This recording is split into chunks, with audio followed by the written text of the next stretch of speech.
Thieves will steal our cash, our cars, our valuables. Just about anything they can get their hands on. But now the police are using cutting-edge technology to catch the bad guys. The CCTV is gold dust. Great evidence for the police. Got to have him stopped. Local councils, shops and businesses are fighting crime with their own tricks and traps. There's a eureka moment when you get that evidence. And the public are using secret cameras to make sure crooks get their comeuppance. It makes me feel so angry. He's paid the price, he's being dealt with. Yes, we've got her. So anyone who's up to no good had better think twice. They might just get caught red-handed.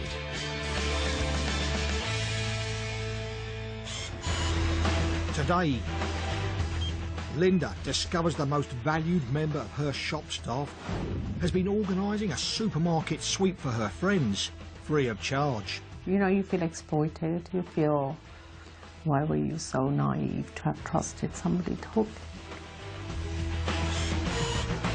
Also today, a sports car owner goes into kung fu mode to try and stop a cheeky thief stealing his wheels. But the carjacker doesn't give up easily. But first, Welsh farmer Greg loves his wild boars. But when his farm is burgled, they escape into the night, and he fears he might never see his valuable animals again.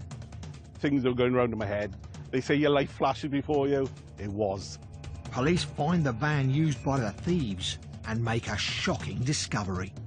Out of the back, there was drops of blood coming on the floor. It was either A, wounded animals in there, or B, it could have been a wounded burglar in there.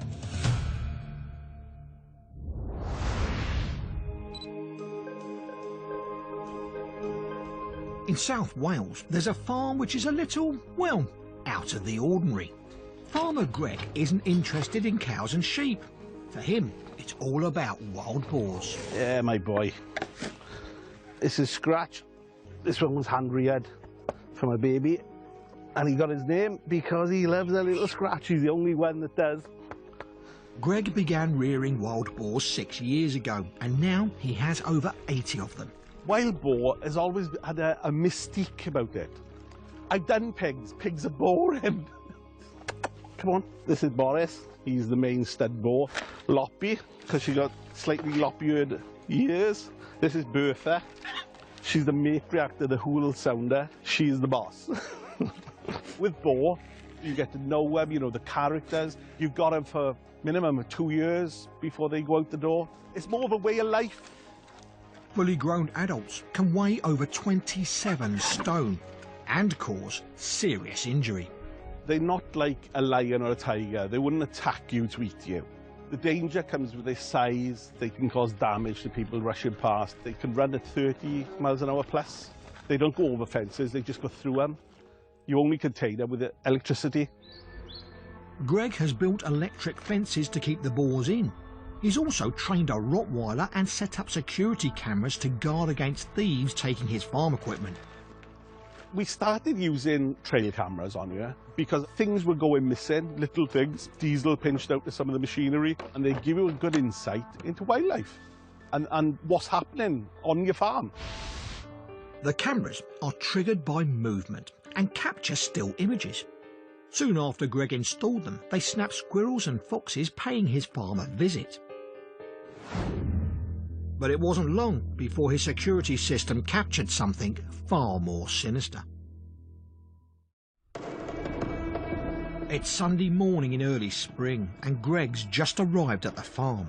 It was about 9:15. I got here, turned the corner, the gate was open, panic stations instantly. Greg's father has the only other key for the gate. My first thought of, why is he here this time of the morning? Then Greg turns the corner and sees his wild boars have got out of their pen. It was like, oh my God, what have happened? Has something happened to him inside the pen? Has he got in feeding them and left the gate open? Has he had a heart attack? But his father isn't there. Greg sees a barn door has been forced open and realises he's been burgled. Things are going round in my head. They say your life flashes before you. It was. All the farm machinery and tools have been stolen. You name it that we use on the farm, they took it. The pigs that were now running round outside had gone in there because we keep the feed in there. You know, it was 600 quid worth of feed just thrown away. It was just bedlam. The losses were just mounting up and up and up. Greg reports the burglary to the police. His next problem is the havoc the escaped boars might cause. He phones local farmers who are experienced in controlling animals and asks for their help. It's important to have one of these emergency plans for a nightmare scenario like this. We got half a dozen people here within about 15 minutes. Some of these boys are armed, like myself. If we have to, we would destroy them if there was an endangerment to the public. Greg and his posse start to round up the escaped wild boars. Even though they're called wild, there haven't been any living in the Welsh countryside for 300 years. We were counting them in and we thought we were getting on top of it. And as we were doing this, there was more and more animals coming in, and I kept thinking to myself, have I miscounted? Have we got more animals than I thought they had? They were coming from everywhere, not realising as fast as we were putting them into the pen, they were just hopping out to the pen and coming back round in circles. Greg spots holes in the electric fence through which the boars are escaping. The burglars must have cut their way through it to get to the barn. The whole system now was defunct. The police arrive and Greg gives them a list of his stolen property. They went off then to do whatever they do best. We were left to try and corral the animals in.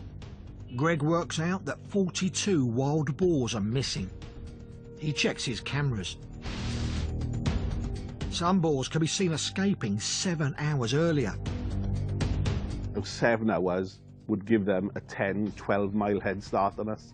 So it was starting to panic then. The cameras also show snapshots of the burglars. They aren't identifiable, but the pictures do reveal useful information. We could see the people, we could see the time scale. They were here almost 8 hours on site. We'd seen the van they were using. So we had enough information now to phone the police and say, look, this is what I got. But time is of the essence. Greg and the police need to track down the thieves and the escaped boars fast. Later, will Wales have wild boar living in its woods for the first time in centuries? We could be discussing this in 20 years and say, oh, that was a storm in a teacup. Or it could be, oh my God, it's an absolute nightmare, they're everywhere. Also coming up, a shop owner who's not only faced with a thief, but with a thief who's brought a lot of her thieving friends along with her too. We could have lost everything, everything that we'd worked so hard for. The shoplifters are shameless as they casually empty shelves. She's come in a night dress. Yeah, she's also brought a trolley with her, which she fills up with goods.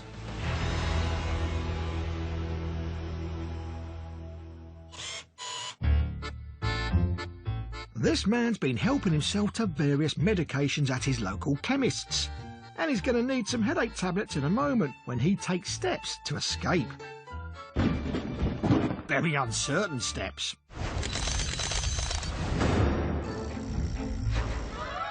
When this burglar decides to exit through the ceiling, he falls from a great height, not once,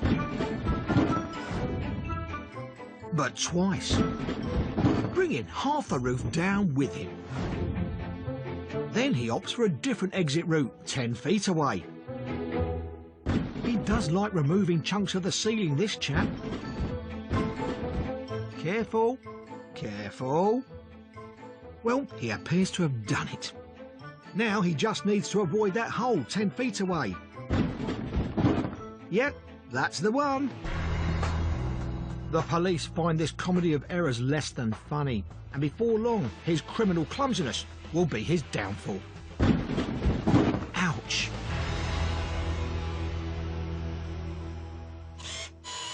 Every year, over £2 billion is stolen from Britain's retailers by their employees. But fortunately, some of those dishonest staff get caught because greed conquers brains. In the game show Supermarket Sweep, contestants emptied the shelves of all they could carry. Rather like these people are. But this is no game. These are thieves. She's brought a trolley with her, which she fills up with goods, and she walks out the shop without paying for them. They've been betrayed by a valued member of their shop staff, at the same time as their family-run store is on the brink of bankruptcy. I was absolutely devastated when I was told that it was her.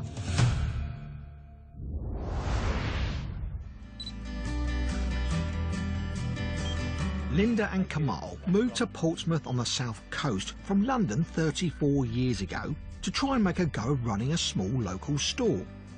We bought the shop. It was quite run down, but with two young boys, because Bobby was a year old and Ricky was 4, we've managed to build a business and bring them up as well.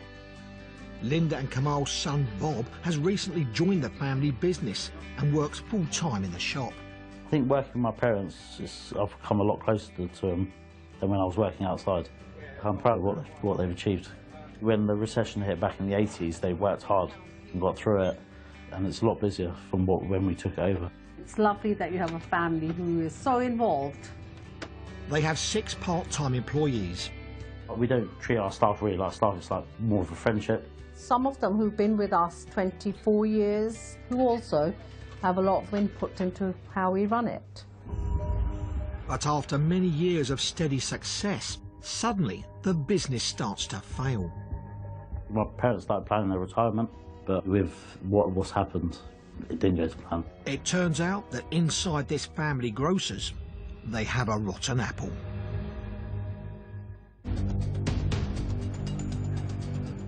Linda and Kamal begin to notice a dramatic drop in their takings. It was getting increasingly difficult to pay bills, and we'd be having arguments at home. My husband would say to me, you know, you've got to pay the bill, and I would say I haven't got the money, and he'd said, where's it going? We thought it was our expenses. We thought our expenses were too high, but we worked out how much we should be making in the shop with our turnover, and we worked out that it can't be our expenses. They also rule out shoplifting because the losses are so huge. It's like a fighting a losing battle.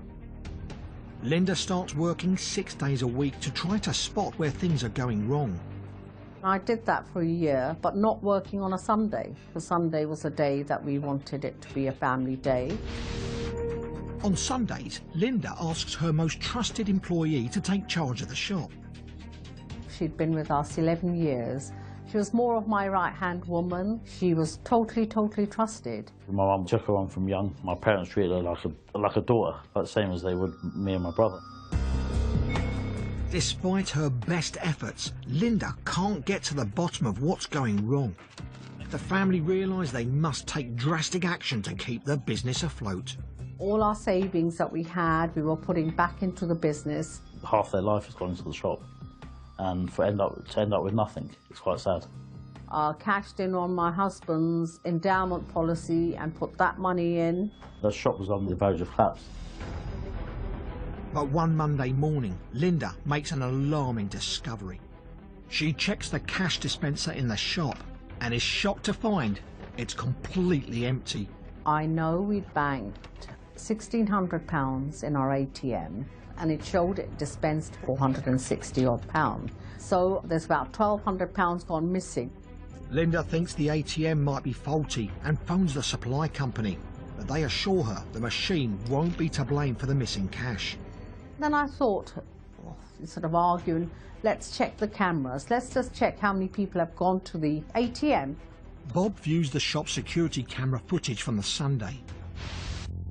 It shows the member of staff they trusted taking the cash point money boxes behind the counter. Bob is shocked by what happens next. She was actually taking money out of the ATM instead of loading it. I just couldn't believe it. I had to go back 2-3 times to make sure what I saw was correct. Very hard to get over. Bob breaks the news to his mum. I was absolutely devastated when I was told that it was her. It wouldn't have been in my wildest dreams, for she was treated part of the family, and she in turn would make sure that I got to the car all right every night, because she'd say to me, Lynn, people know you got a shop. So she'd built up such trust that you wouldn't have even thought. Bob looks at more footage and it gets worse. He finds that stealing from the cash point isn't the only scam this employee has been up to. There was her friends coming in, ex-members of staff coming in, just picking up goods, filling up their trolleys, filling up bags full of cigarettes, and just walking out with no payment. Bob's horrified as he watches the thief and 6 cronies carry out a crooked supermarket sweep at the store. She's selecting goods from the shelf.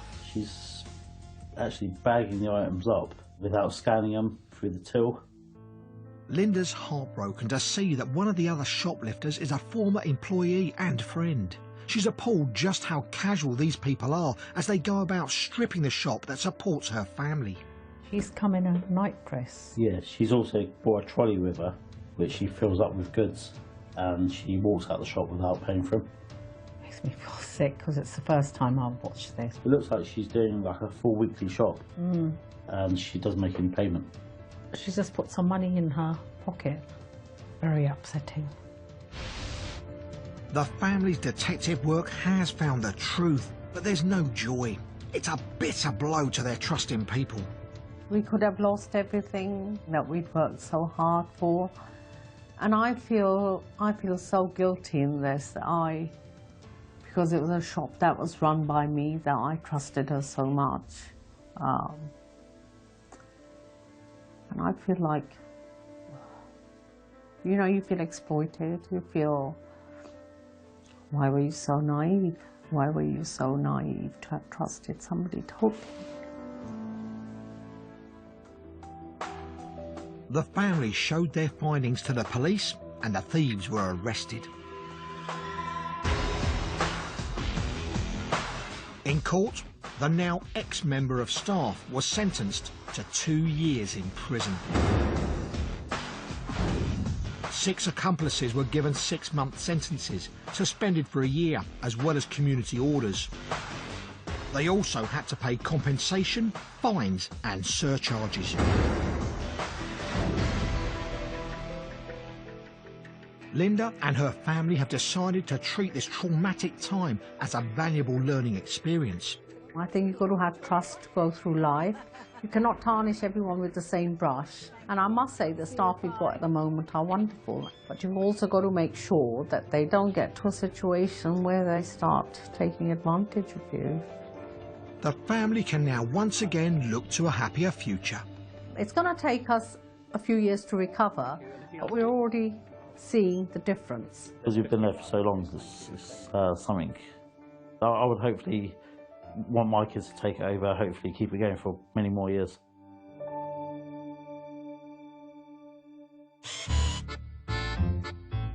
Now the owner of this car loves his hot set of wheels. It's the sort of car he would do anything to protect, including a stunt straight out of a kung fu movie.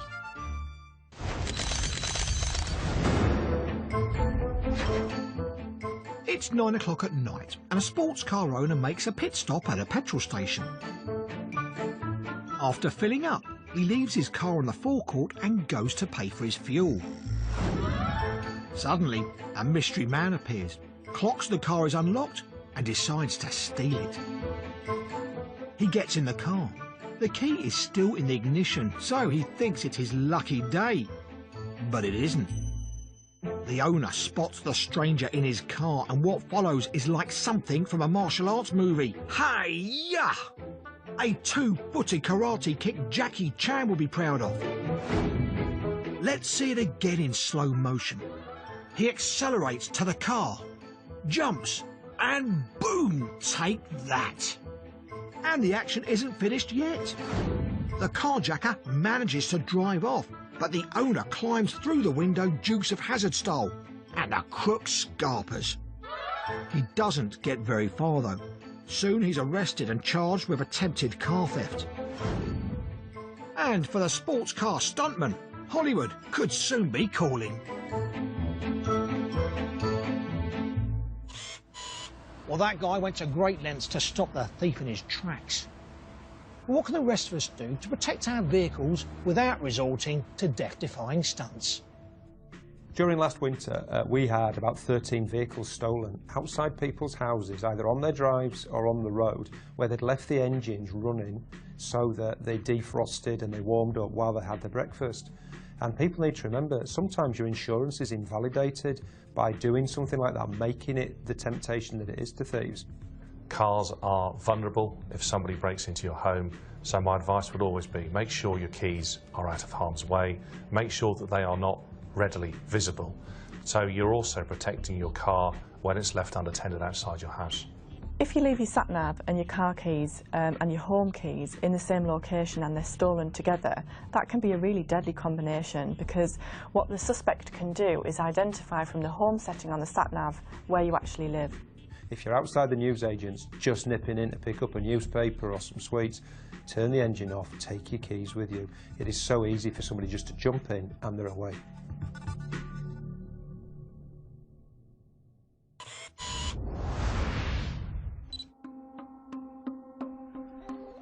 Back to Greg's farm in South Wales, where during the night thieves had broken in.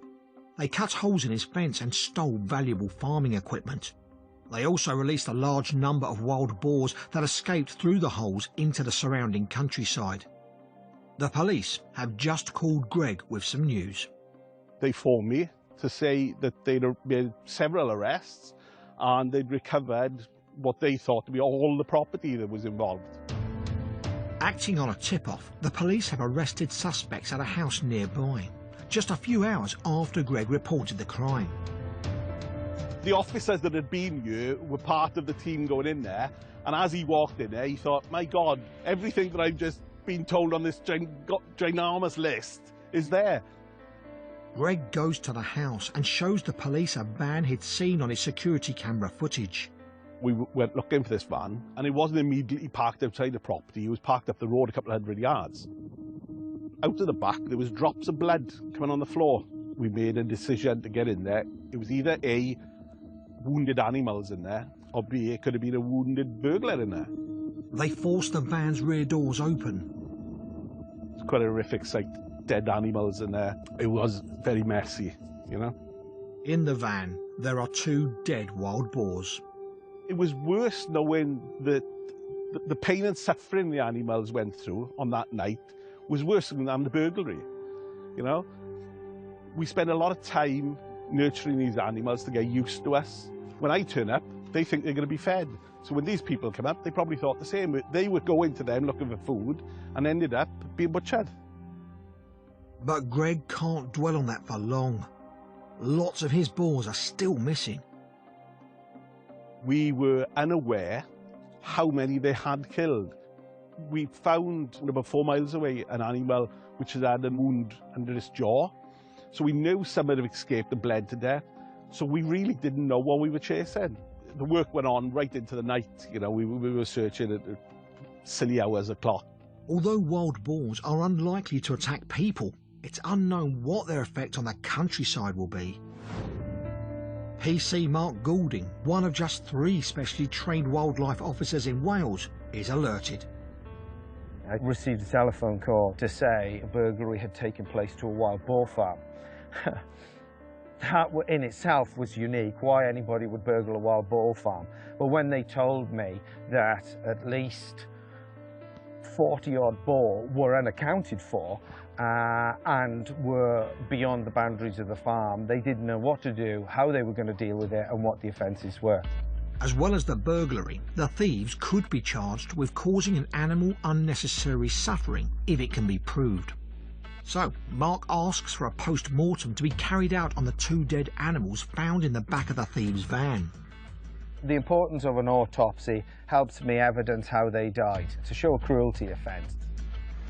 The thieves could also be charged with allowing a non-native species to escape into the wild.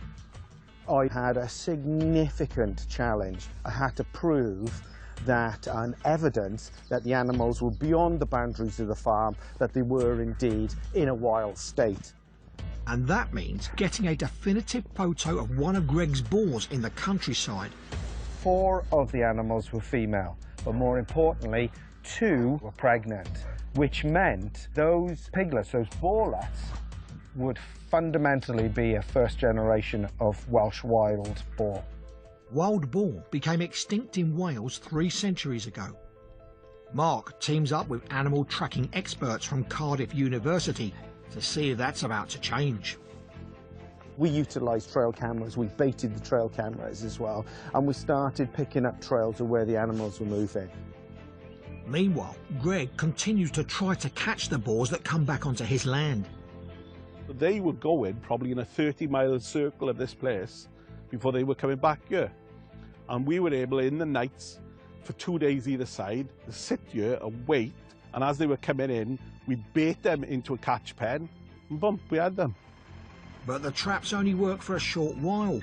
Boars are observant and intelligent. Once they learned what these traps were doing, as soon as they wised up, they were useless. Over the following weeks, Mark and his trackers used jam and peanut butter to try to lure the wild boars in front of their cameras. Finding these animals was one of the hardest things I've ever done. Everything else was activating our trail cameras, bar the wild boar.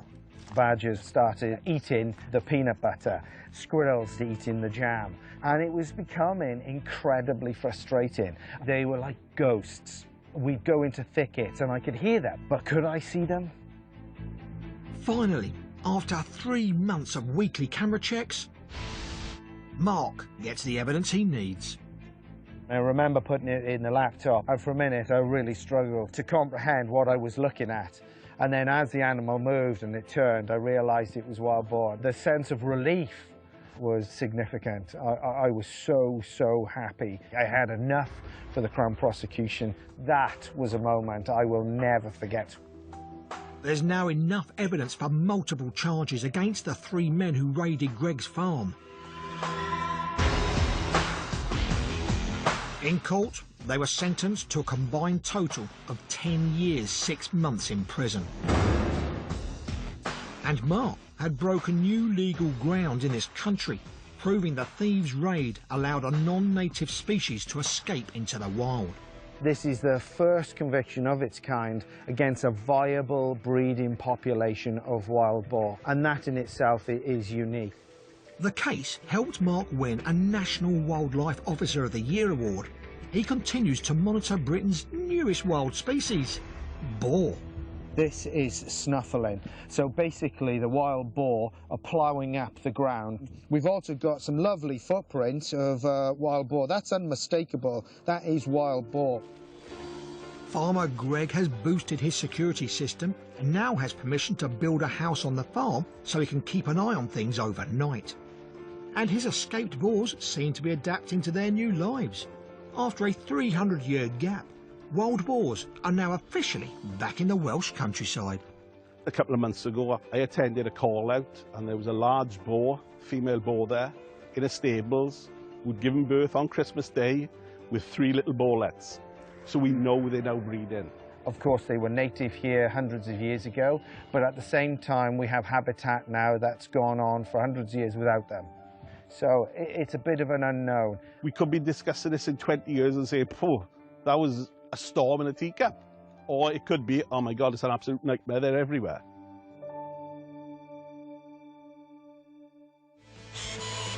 That's all for today. Join us next time to see some more villains getting their just desserts when they're caught red-handed.